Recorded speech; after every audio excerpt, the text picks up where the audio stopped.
Hey guys, Eastwood Prepper here. We're going to be going over the rule of threes as well as what they mean and what they stand for.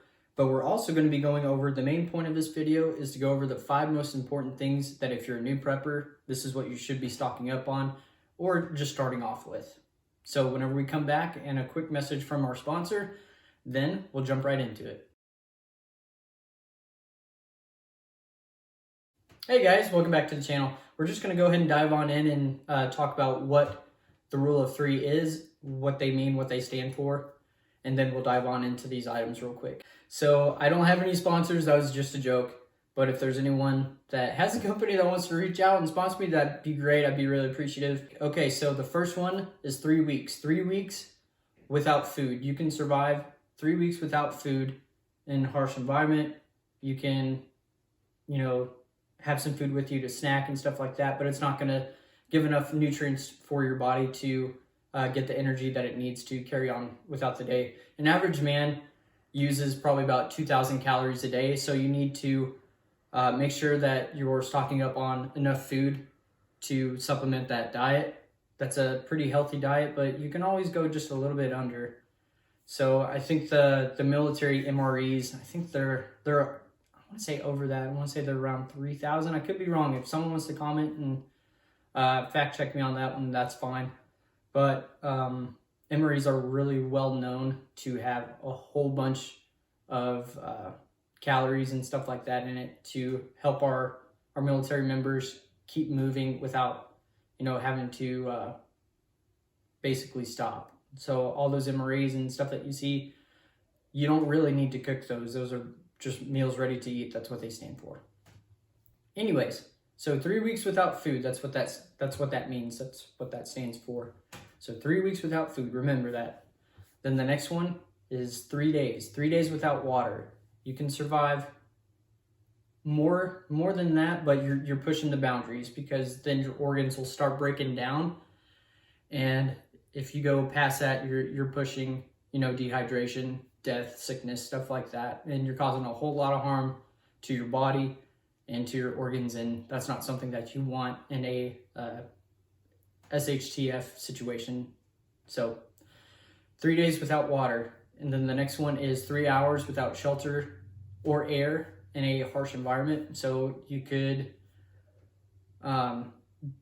be driving to work and then driving to work in a snowstorm, and you run off the road and it's freezing temperatures out there, but you don't have any support out there. You don't have anyone coming to get you, and you have to walk to the nearest gas station to get help or whatever. You can't flag anyone down.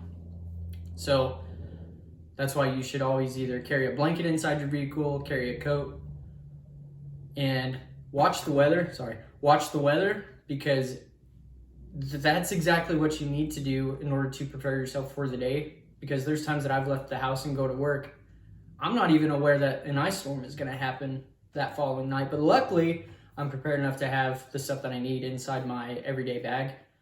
So it's always good to watch the news and look at the weather. You can look outside most of the time and see what the weather is possibly going to be like. Is it cloudy? Is it sunny with clouds? Is it just clear day with sun, So always be prepared as far as the weather goes, because weathers can change just like that.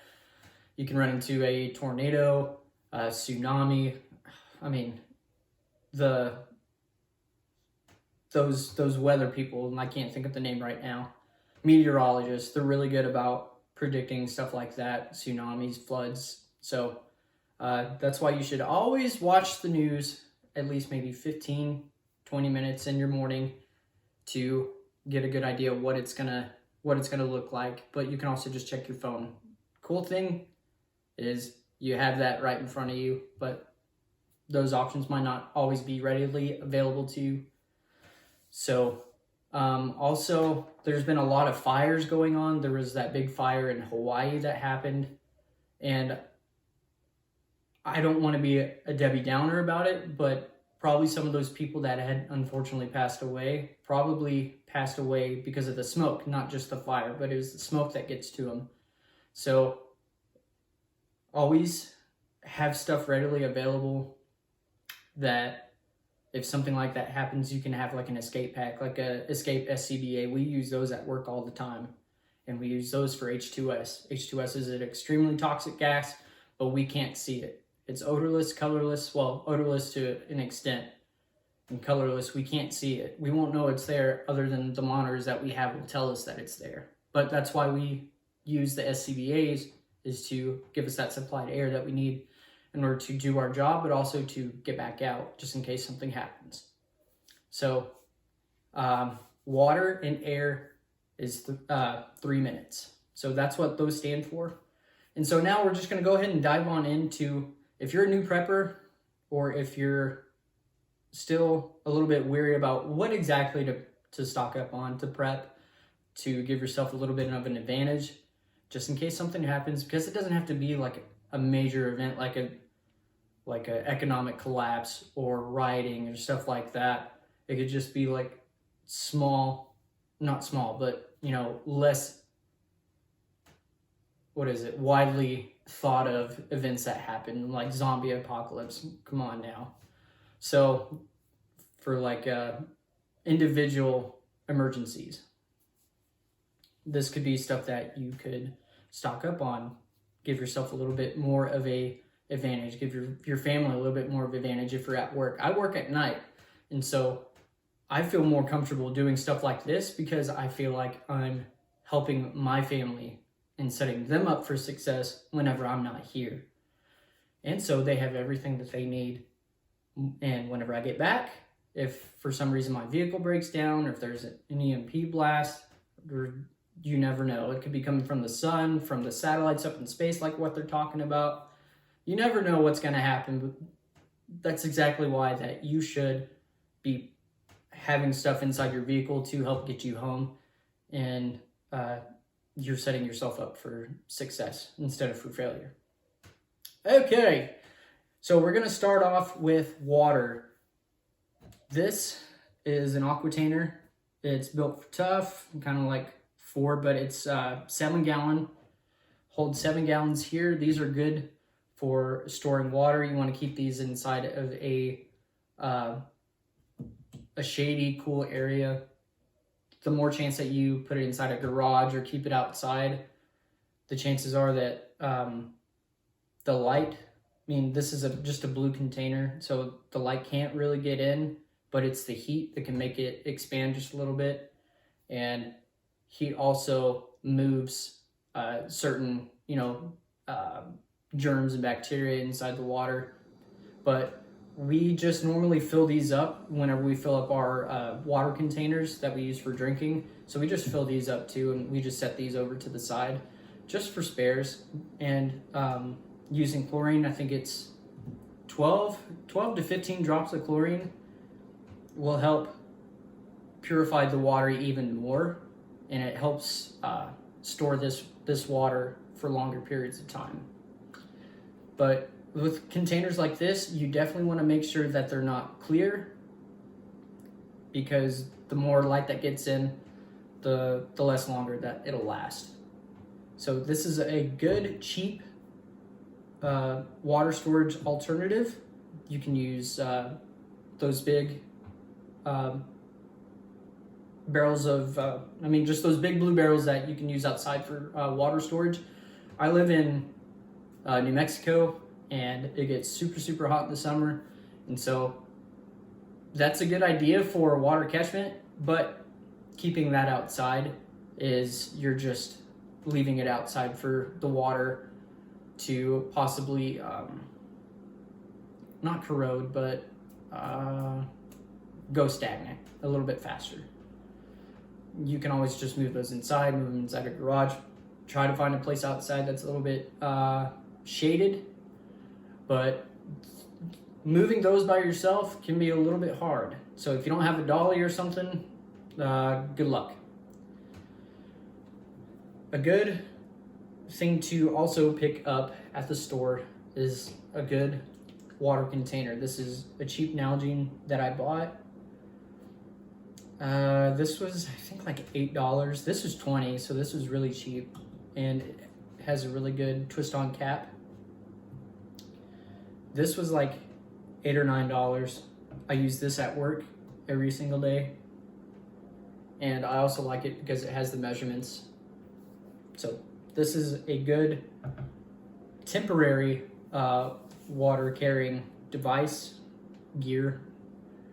So you want to have alternate sources of water. If you don't have access to fresh water, then probably the most easy thing that you can do is just go and get it from a place that provides that kind of stuff. So luckily we just have a place that we go and fill up our water containers just down the road. It's maybe about a block away, so it's not too far, so it's really easy to just grab our stuff, go down there and fill that stuff up. We rotate our water probably once a year, so we have 10 of these and we rotate them once every year, and they'll stay just fine. But it's always good to have backup water on hand. Obviously, I want to have more, but 70 gallons is a whole lot better than 5 or 1 gallon jug of water. I grabbed this from the store today. This is basically a life straw in a way, but it's from the brand American Red Cross. I don't really think that's it was manufactured by Cascade Mountain Tech. There's lots of things that this one small water filtration device does. It filters out 99% of bacteria, including E. coli, Salmonella, and Vibrio. Filters 99.997% of parasites, including Giardia and Cryptosporidium. Filters up to 1,000 gallons of water. It's made with BPA-free materials, meets NSF P231 testing protocol for bacteria and cyst reduction. So there's a lot of things that just this one water purification straw does. And I saw this at the store. I saw it beside the Life Straw. I saw that the Life Straw, it has a couple new variations out, so I'd like to grab those and try those out. But I saw this one, and I think this would be really perfect just to add inside of my get home bag or my bug out bag. So I thought that was really, really neat to see something new. So I'm definitely going to try that out. I might head down to the Pecos River here in a couple hours and try that out. So we have water covered. There's a whole bunch of different ways to purify water. You can have a water filter you can make at home. I'm planning on making a video of just making my own, just to see that you can do it. And then boiling the water, like if you're at the river, at the lake, whatever, you need something to drink, right? You need to stay hydrated. But just because you boil that water, it's not going to get out all of the gunk and stuff that's inside that water. It could filter it, but you're not getting out all of that junk that's, on top of the surface. So it's always good to strain your water before you drink it and cook with it. Okay, so we're going to move on to shelter. So everyone knows what these little Mylar blankets are, and we all know that they're not the most durable, but they're good to have for reflection, as well as for just if you don't have anything else and you need to save some space, but you want to have something like this. It'll keep you warm and it'll keep you dry, but they tear. That's not a good shelter variation. So it's okay to have, but you definitely want to have the other alternatives. So a tent. I should have brought my small tent that I keep inside my truck. I should have brought that inside to just give an example, but it's just a small 2-person tent. That way, if I get stranded and I'm on the way home from work, then obviously I would just try to stay inside the vehicle because that would be the most safest place, I'd assume. But if for some reason I need to leave that vehicle, it's not that big, it's really not that heavy, so it'd be okay to go ahead and strap that to the bug out bag, the get home bag, and go on my way. And whenever I need to use it, I can. I saw this. This is a survival blanket from Ozark Trail. It reminds me of like the window blinds that you put up inside your vehicle. Reminds me of that material. You can feel it right here. But you can also use this as a tarp.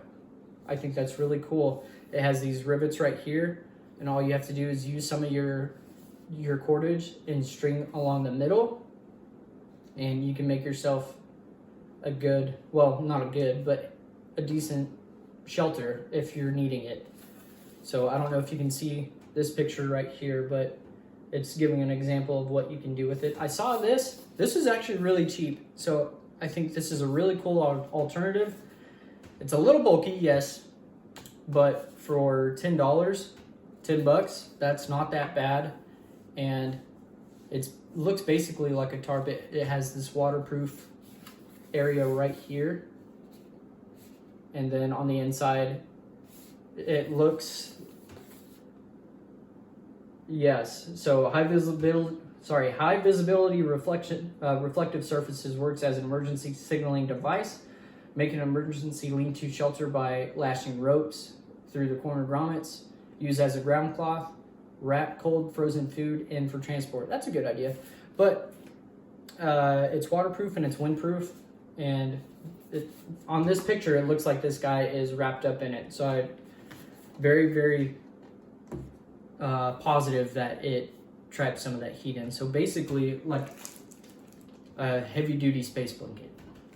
But you can't always go wrong with your shelter with just having a basic tarp. A good, strong tarp with no rips, tears, because if there's rips and tears, then you'll have to replace it on the fly. And if you don't, then those rips and tears can get worse. And a tarp with a whole bunch of holes in it kind of does you no good. So shelter, that's covered. So we've already covered two of the main things that you guys should definitely stock up and prep up on. And the next one we're going to do is food. We'll just work from this way to this way now. So food, there's many different types of food that you guys can stock up on. There's these ones. These ones are basically the Coast Guard approved ones, the military approved ones, they're field rations. This one expires March 28th, but it'll probably last a whole lot longer than that. Stuff like this, I mean, it tastes like, I don't know, it's hard to explain, kind of like Raisin Bran-ish in a way. But this is a good alternative. This one is 400 calories per serving. Feels like 1, 2, 3, 4, 5, 6. So 6 times 4, 24. So yeah, 2,400 calories from just this one little thing. So technically this would last you one day if you're needing to get home. So this is a good example of the types of stuff for emergencies that you guys should be, stocking up on. But then there's the canned foods. The quick and easy foods is what I like. This is the kind of stuff that I eat at work. It's just quick and easy. You don't have to cook it. It's already made. And then there's the Mountain House, the freeze-dried foods. This makes 2 servings per container. These are a little expensive for what they are. I think this is like $11 at Walmart. But the downside of this is you'll need to use some of your water to cook it. So make sure that if you have freeze-dried foods, then you're, equating the water with the food that you're planning on making. And that leads me to my next point. That's why you should always grab some extra food from the store every time you go, maybe $5 to $10 every time you go. So you're not spending too much unless you choose to, but you should always buy foods that you and your family will eat. Because my kids, they love stuff like this. Like, they're kids. They like SpaghettiOs. They like cereal and stuff like that. Cereal is one of those good things that you can stock up on because they're already pre-packaged on the inside. They have those bags. But stuff like that, it would probably, if you're wanting to save that stuff for longer, it'd be good to take those out of those bags and put them inside Mylar bags, drop the oxygen absorbers inside, and then reseal those up, get all the air out, and then reseal those up. So they'll last longer.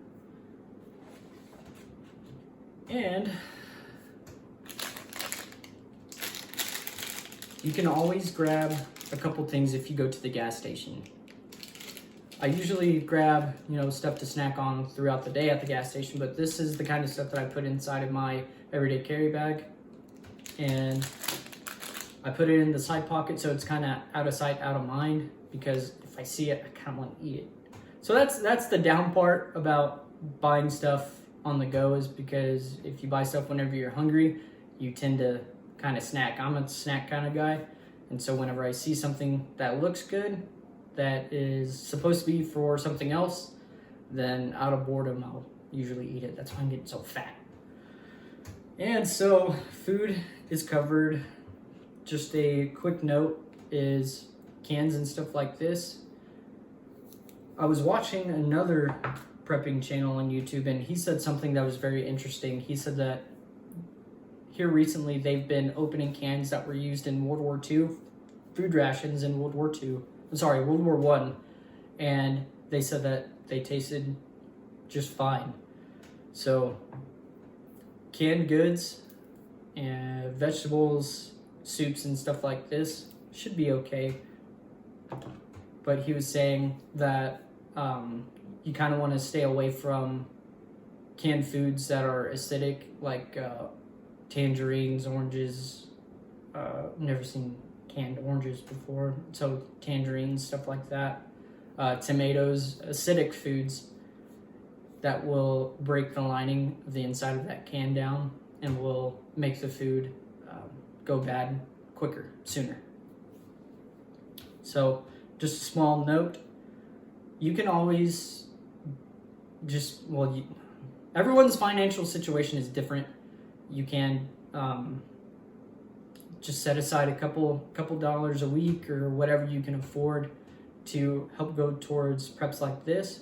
And like I was saying earlier, you're setting yourself up for success for later. You're giving yourself a step ahead. And the last two that we're going to talk about is fire. Bic lighters is one of the most common things that you can stock up on prep. They're very, very cheap. They're durable.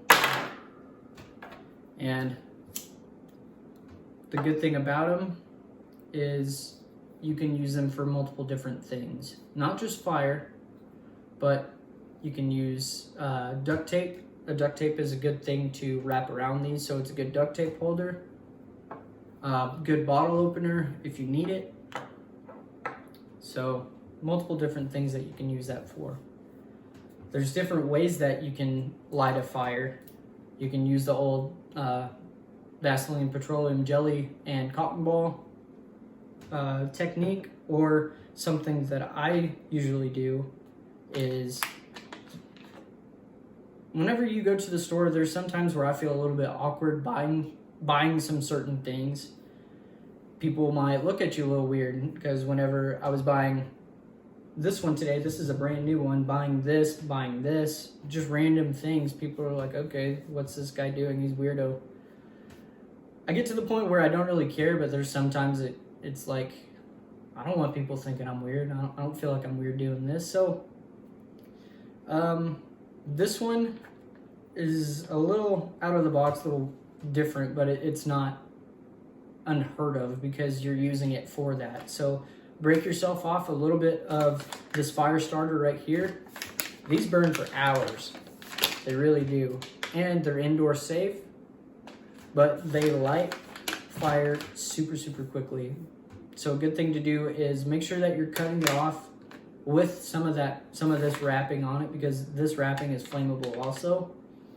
So it's good to maybe cut, I don't know, 1/10 off, grind it up, and then wrap whatever you took off in some of this and then duct tape that closed, and you got yourself some good fire starter right there. And it's waterproof. Well, this part is waterproof. And so fire is very, very important whenever it comes to your survival, because you need fire for warmth, you need it for cooking. And so having a good fire and a good healthy fire, you don't want to just start a big old brush fire and start a forest fire. You don't want to do that, because not only are you putting yourself in danger, you're scaring away all either the vegetation that you might be eating or the wild game that you might be using to hunt with. So having a good healthy fire right in front of you, right near your camp, is good. So fire safety is very, very important, and also ways to start that fire. So just remember that if you don't have that warmth, you don't have that way to cook your food, you're probably not going to survive that long past, if you can get the help that you need. And then moving on to the last one, which is protection, personal defense, home defense, stuff like that. Firearms are well known among preppers because you can use them for protection, for hunting, so getting the food that you need to help you and your family survive. Just in case your food storage runs low, it's a good way to replenish those food storages. So whenever you're using your firearms, you need to actually train with them, because if you go out to, your local gun store, you buy a gun online, oh, that looks cool. You get it home, now what?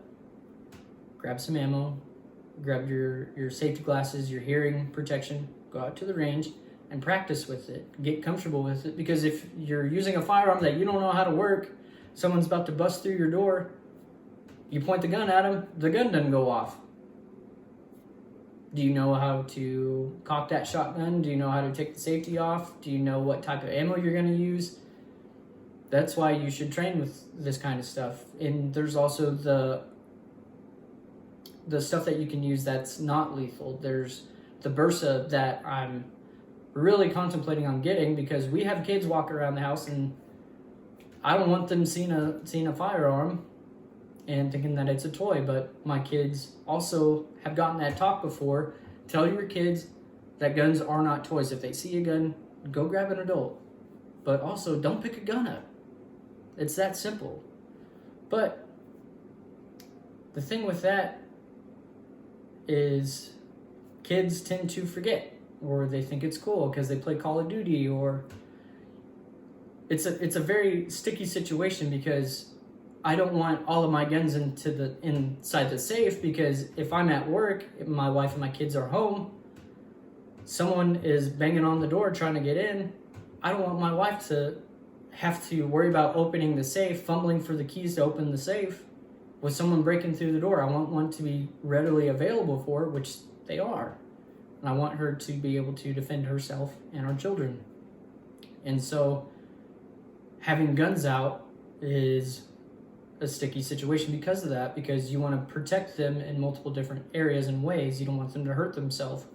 So gun safety is very important. If you have guns that don't have the safety on them, maybe put that one in the safe and then grab one that you have that has a safety on it, because kids, they might not even think about that.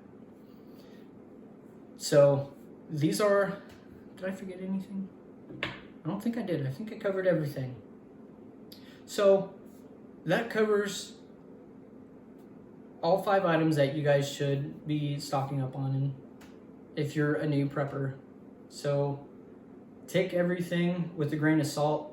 I'm not trying to accuse anyone. Oh, I'm not, motherfucker. You fucking accuser. Get the fuck out of here, you fucking accuser. You motherfucking accuser. Get the fuck out of here. Wow. You motherfucking accuser. Accuser of the fucking brethren, you motherfucker. Of being, anything less. If you're new, okay, it's a good start, and I'm proud of you for starting. If you've been prepping for 8 years and you see something I don't like, well, Sorry, I'm still learning. Like, if you have a comment, okay, well, thank you for your feedback. I appreciate it. I believe that's everything. I'm sure I'm forgetting something. Oh! I picked up another Coast mini flashlight because my other one was lost at work. You can get these at Walmart. They have the bigger ones. They have a whole lot of flashlights that I think are really cool looking. But this is a good thing to put inside my everyday carry. Not my bag. I kind of just want to have this in my pocket. I use my knife, and I have a pen, and I need a light. That way it's easily available. I have my phone and it works just fine sometimes, but I'd rather use this because I can get this dirty and drop this, and if I drop my phone, it could break. But that is everything. So if you guys have any comments about the stuff that I listed, then please go ahead and leave a comment. I'd really appreciate that. And also, if you haven't subscribed to the channel, please go ahead and like and subscribe. And if you want to get the next notification for the following videos that I have, go ahead and hit that notification bell. So that'll about do it. So be prepared, be safe, God bless.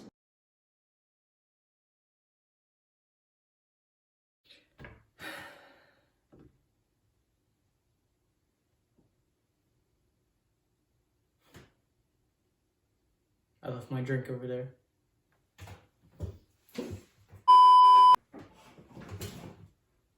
Ooh.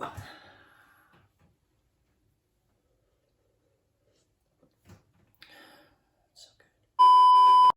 Hey guys, Eastwood Prepper here. Today we're going to be going over the 3 C's as well of motherfucker. Hey guys, Eastwood Prepper here. Today we're going to be going over the 3 S's of survival. Not 3 S's, mother. 3 weeks without, damn. Hey guys. Bitch. What the fuck? I cannot talk today.